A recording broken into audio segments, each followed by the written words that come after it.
I met another girl who was getting ready to graduate and she wanted to move to Denver.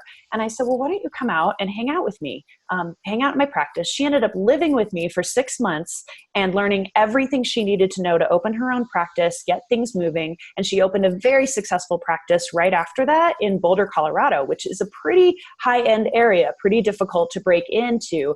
And she just rocked it based on the things that we had talked about and that I had shared with her from my practice. And I thought, I need to do that.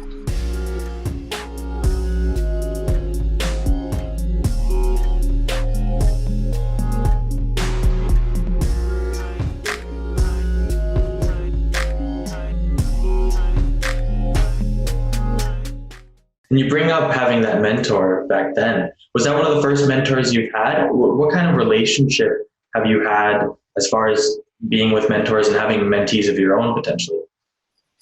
Yeah. So Dr. King from Motion Palpation Institute, he's the president of Motion Palpation Institute, was such a huge influence on me throughout my entire chiropractic career, because his philosophy is, if you're the best at your art, you can get people better. And I knew I wanted the best tools possible so I could be the best chiropractor I could be.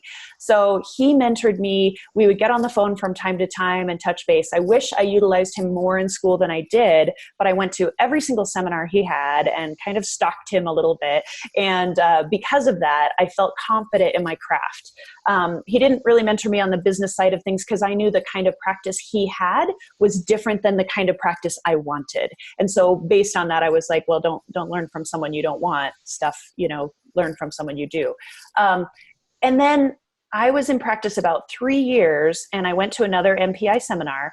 And I met another girl who was getting ready to graduate and she wanted to move to Denver. And I said, well, why don't you come out and hang out with me, hang out in my practice. She ended up living with me for 6 months and learning everything she needed to know to open her own practice, get things moving. And she opened a very successful practice right after that in Boulder, Colorado, which is a pretty high-end area, pretty difficult to break into.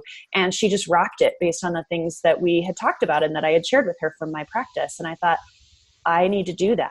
I need to be of service to our profession, and I need to show more chiropractors how to do that, how to love going to practice every day, because so many associates get burned out before they even open their own practices because they're abused, not on purpose, but they are abused in their practices. They have to see 100 people a day and they don't really get to know the patients, and all the fun things about chiropractic are left out, and so I'm like, let me help. So I started helping.